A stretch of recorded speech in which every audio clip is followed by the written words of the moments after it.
5000 ans, retour en arrière, Back to the Future et on arrive avec, vous nous présentez donc, un jeune homme, qui arrive sur ce chantier, pharaonique.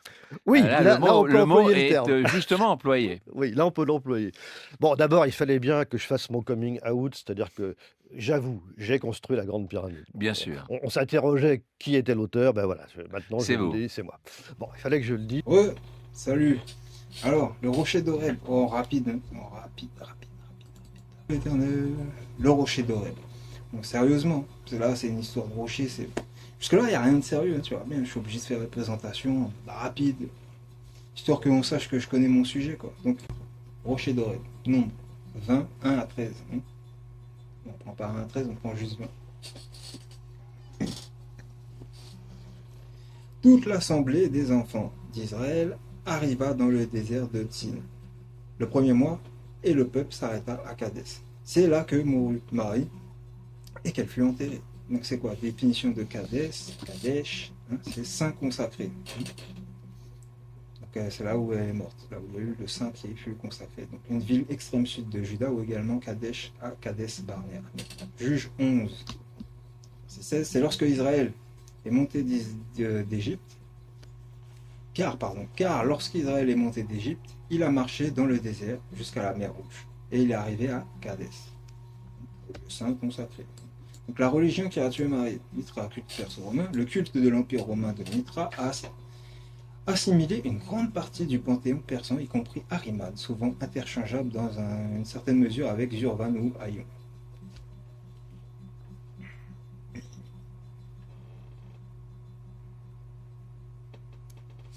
Alors, en ce qui concerne Ahriman, R.Z. Zanner a expliqué le culte de Mithra et l'identification ultérieure avec Ahriman, comme le prince de ce monde. Il se tient sur la terre, ce qui signifie la maîtrise de la terre. Ses jambes portent les signes du zodiaque, ses ailes donnent la maîtrise de l'élément air, sa clé est à l'Hadès ou à la connaissance, la main gauche est le rouleau de la sagesse universelle, le serpent représente l'immortalité et connaissance. L'inscription Deo Aremanios sur de nombreuses statues mitriaques à tête de lion offre des indices à la mesure des cultistes arimaniens dans les temples mitraïques de l'Empire romain. Tu vois l'image à quoi il ressemble, hein? Il y a assis dans les 4 chemins là, avec 4 chemins en clé, et puis ça faisait en bâton, comme ça. Angry Menu, œuvre d'esprit patriarcal, que je te dis. Oui, parce que tu vois bien que c'est le Sol Invicus. Saul, Paul. Voilà pourquoi à un moment donné ta Paul il te dit, tu vois, il était Saul avant, et puis, tu vois, parce qu'il est ce type-là, quoi. Et en même temps, tu comprends pourquoi je te dis, c'est le lieu où ça a tué Marie, parce que bon, ben, c'est le lieu où lui-même il a fait en sorte de tuer la femme dans toute l'existence des écritures, de la vie des hommes, etc. Il les a écartés, tu vois. Déjà qu'avant il a institué, tu vois, le fait de les déshonorer par la prostitution, là, carrément, il les écarte, tu vois, pousse-toi, quoi, tu vois, pousse-toi, et puis c'est nous les hommes qui faisons les choses, quoi, voilà. C'est ça qui est arrivé là, à cette époque-là. L'esprit de Saul, le Sol Invictus, là, c'est une œuvre d'esprit patriarcal dans son sens du terme, établissement de l'ère. Il n'y avait point d'eau pour l'assemblée, et l'on se souleva contre Moïse et Aaron. Le peuple chercha querelle à Moïse. Ils dirent: que n'avons-nous expiré quand nos frères expirèrent devant l'Éternel? Aujourd'hui, tout est en ruine. Pourquoi avez-vous fait venir l'assemblée de l'Éternel dans ce désert pour que nous y mourions, nous et notre bétail? Tu vois, le peuple qui se plaint, quoi. Mais c'est un détail. Montrer que le peuple habitait bien un endroit, et puis boum, tu vois. Faire revenir le peuple dans l'assemblée dans ce désert, c'est l'Égypte qui est en désert maintenant.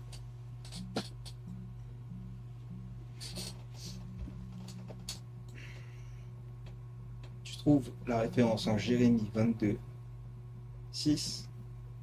Car ainsi parle l'Éternel sur la maison du roi de Juda: tu es pour moi comme Galade, comme le sommet du Liban. Mais certes, je ferai de toi un désert, une ville sans habitants. Yes, man. C'est Pour ça, je te dis, Juda, là, c'est le nord de l'Égypte, c'est là où tu as tes grandes pyramides, etc., etc.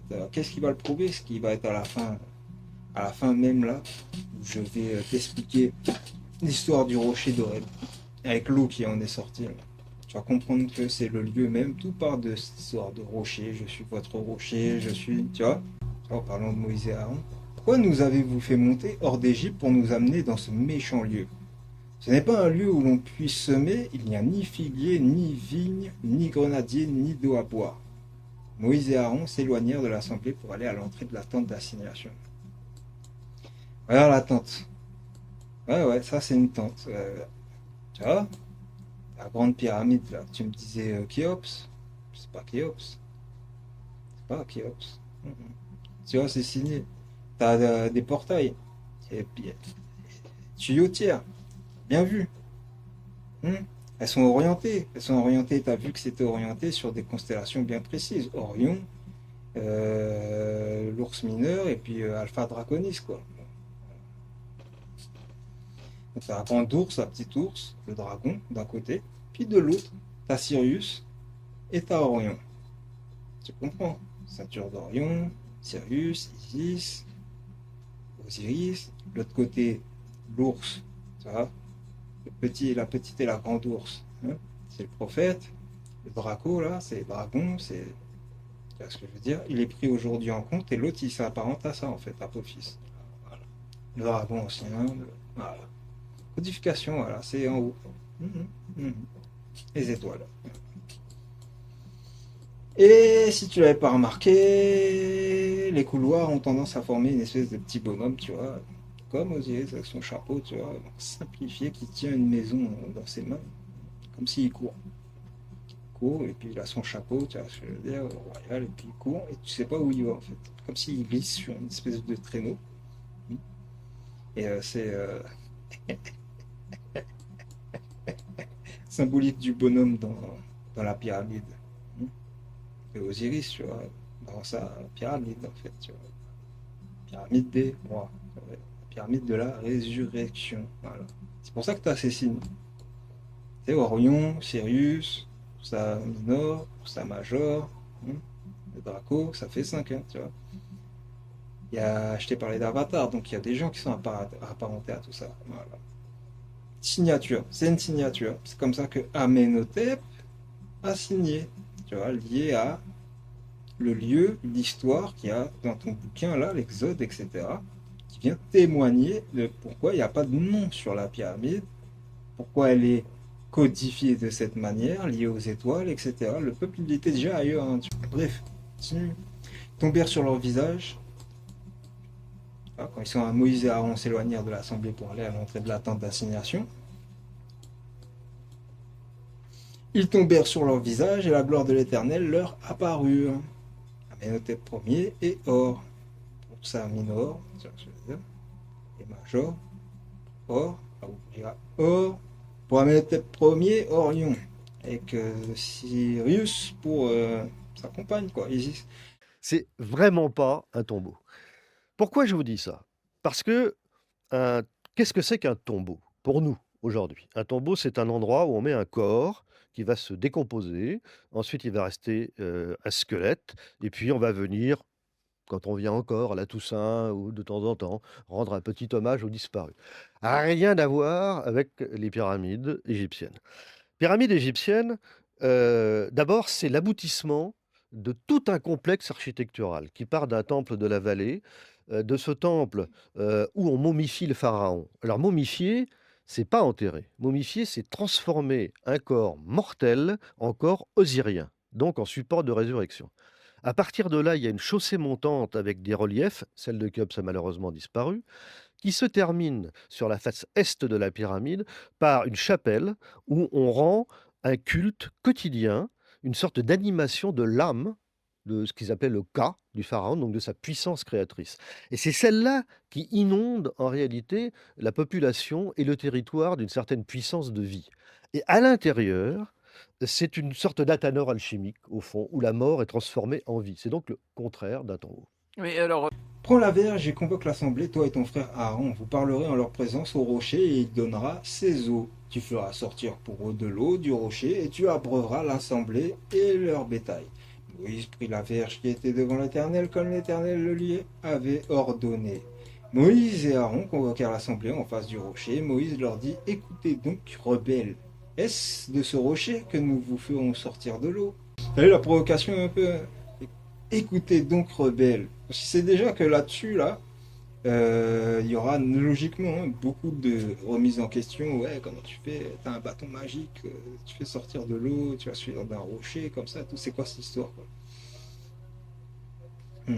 Ce rocher, Ésaïe 44, 7, qui a, comme moi, fait des prédications qui le déclarent et me le prouvent, depuis que j'ai fondé le peuple ancien, qu'il annonce l'avenir et ce qui doit arriver. N'ayez pas peur, ne tremblez pas. Ne t'ai-je pas dès longtemps annoncé et déclaré? Ne te l'ai-je pas dès longtemps annoncé et déclaré? Vous êtes mes témoins. Y a-t-il un autre Dieu que moi? Il n'y en a point d'autre rocher, je n'en connais point. C'est une codification, ne te prends pas la tête, c'est pas...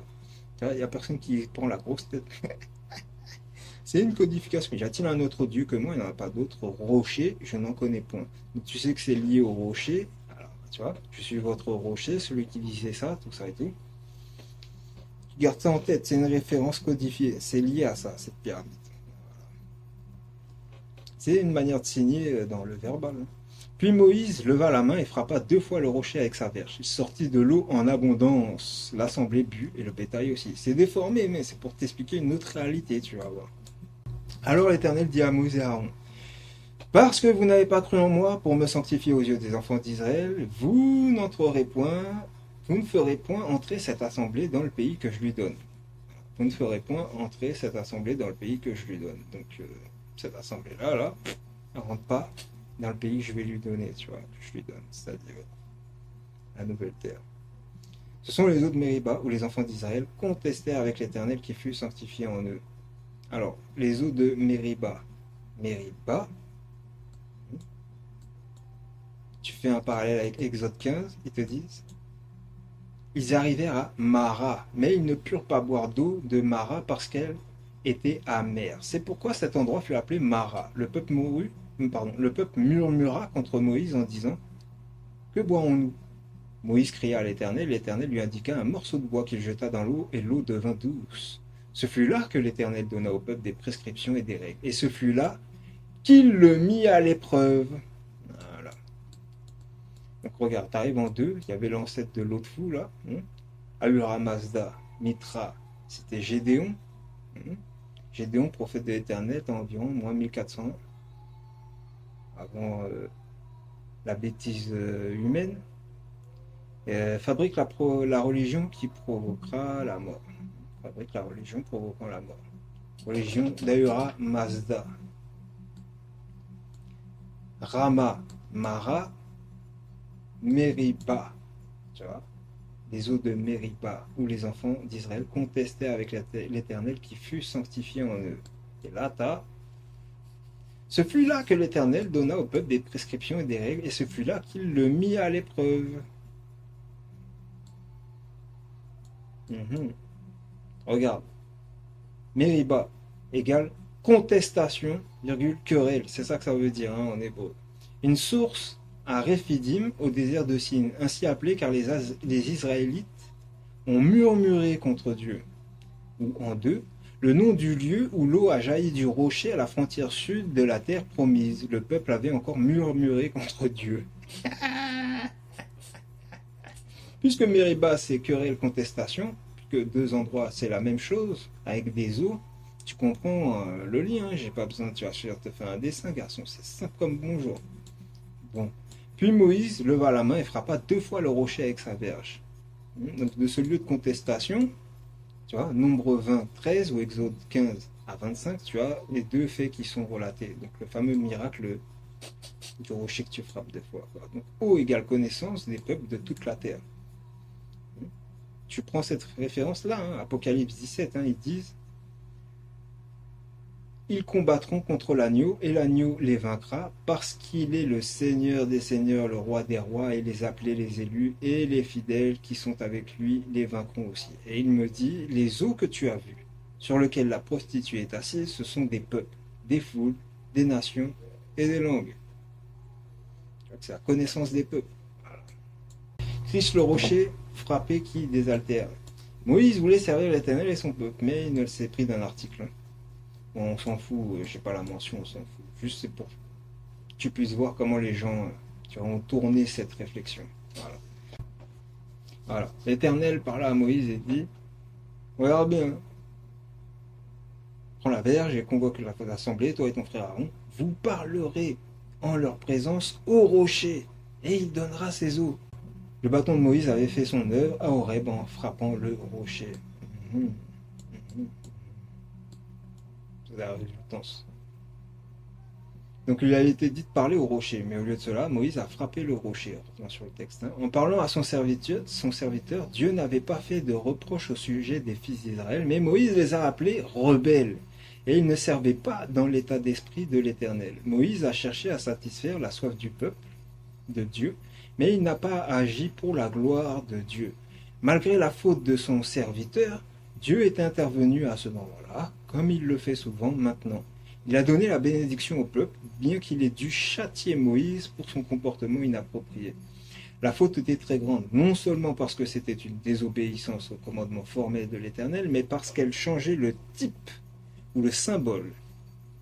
Voir en 1 Corinthiens 10, soi-disant. Celui-ci était destiné à nous enseigner que le rocher, c'est-à-dire Christ, une fois frappé, ne devait jamais être frappé de nouveau, mais fournirait des eaux rafraîchissantes, des réponses de grâce, en réponse aux cris de la foi. Le bâton de Moïse avait fait son œuvre à Horeb en frappant le rocher. Exode 17.6. Tu vois que c'est lié à une orientation dans la pyramide, au niveau des compartiments des chambres les plus basses. Il y a une logique qui vient avec le Nil. C'était une pompe. Il y avait une histoire de pompe hydraulique, un mécanisme, avec une pierre. 6 mètres de cette sape, toujours sur le côté ouest, se trouve l'accès au puits de service qui a été découvert par Caviglia après avoir débouché la descendrie et les 10 derniers mètres du puits entre 1816 et 1817. Dans la dernière partie horizontale de 8,90 m de long, se trouve une niche sur le côté ouest près de l'entrée nord de la chambre souterraine. Un morceau de herse est entreposé dans cette logette, mais personne ne sait vraiment à quoi elle servait. À l'origine, ce puits mesurait 4 coudées de côté. La profondeur devait être de 5 coudées. Un fragment de herse de 75 cm en longueur et largeur, et épais de 52 cm, avec 2 trous, se trouve actuellement sur une marche dans le puits. Ce dernier, dangereux et inutile, a été récemment partiellement rebouché et entouré de garde-fous. Qui était poussé par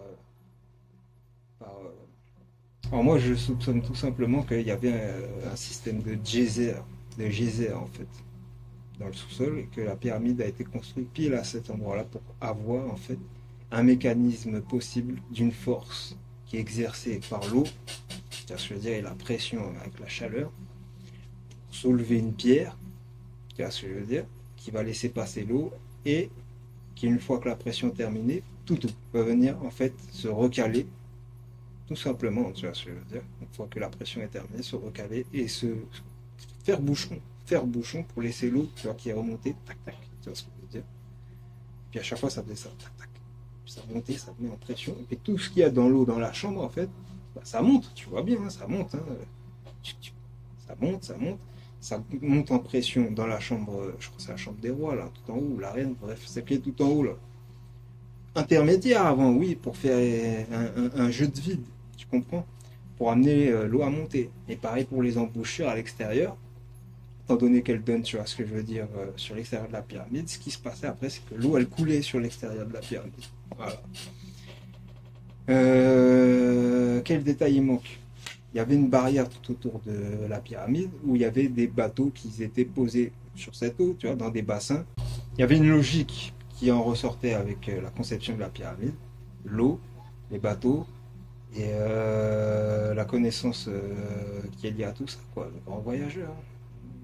C'était un symbole qui était là. Anciens amas ou massifs datant de l'époque de la construction. Ces monticules sont au nord et au sud de l'extrémité ouest de la chambre et sont séparés par une tranchée étroite. Jacques Bouet a publié un article où il développe sa théorie selon laquelle la configuration des structures rocheuses présente des ressemblances avec les plus vieux sites d'Égypte. Les principales curiosités de la chambre souterraine à l'époque de Khéops comportent deux plateaux rectangulaires dominant le sol. L'un, en forme de trône, représente l'escarpement rocheux face à l'île de Philae. L'autre, en forme de tombeau comme le tombeau d'Osiris, qui existait sur l'île de Philae. Le puits rappelle le gouffre sans fond situé dans le lit du Nil. Le couloir entre les deux plateaux reçoit deux interprétations possibles. Soit les bancs rocheux à l'origine de la cascade, soit les marches qui permettent l'accès aux tombeaux élevés. Selon Jacques Bouet, ces ressemblances ne sont pas dues au hasard. Après toutes ces observations et analyses, le sens du décor rocheux de la chambre souterraine apparaît. C'est le lieu de la renaissance du pharaon, identifié à Osiris, lui-même identifié au Nil, et invoqué et réalisé à son tour. L'aspect inachevé de cette dernière était peut-être voulu par l'architecte pour représenter une croyance. Très symbolique, ouais. Mhm. L'une des premières fontaines qui a été inventée tu vois, de façon très ingénieuse, pour servir pendant un temps, le temps que le sous-sol le permettait, hein, tu vois.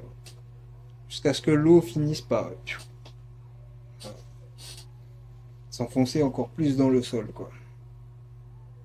Alors, est-ce que ça a rien changé, hein? Ça n'a absolument pas changé le terrain, hein, je pense, hein. Tout ce qu'on a fait, c'est utiliser un mécanisme pour faire remonter l'eau en pression et l'utiliser dans un bassin. Et non pas un petit bassin, mais un très grand bassin, quoi, tu vois, et avoir de l'eau qui avait une possibilité en plus d'être épurée, basée sur le principe du geyser. Voilà.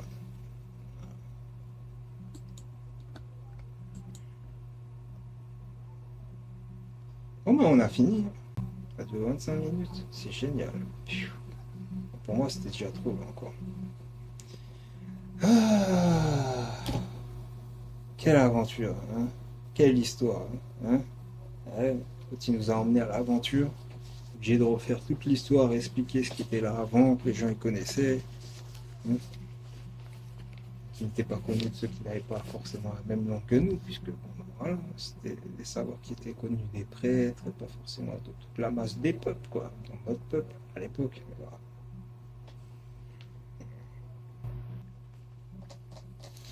C'était le rocher d'Horeb. Donc vous avez vu spiritualité et science. Et vous avez vu que normalement c'était lié aux révélations donc statues. Et que ça a été mis comme un reproche dans les histoires de Moïse, là. C'est pour rappeler le fait en fait. C'est histoire que quand tu reviens, tu puisses reprendre tes responsabilités, quoi. Voilà. Le rocher d'Israël, le rocher d'Horeb, la statue d'Horem-Eb, Horem-Eb, ça va? Y a pas, tu vois, on te dit ces montagnes qui ne se croisent pas en fait, hein, mais tout le reste du vivant. Voilà. J'avoue, j'ai construit la Grande Pyramide. Bien sûr. On s'interrogeait qui était l'auteur, ben voilà, maintenant je C'est vous vous. le dis, c'est moi. Bon ben voilà, ça c'est fait. Ça c'est fait, puis c'est tout, quoi. Un peu, le Nil, pyramide, le rocher, le Christ, l'Éternel. Tu prends Genèse, bénédiction de Joseph, il est devenu le berger, le rocher d'Israël. Voilà, point.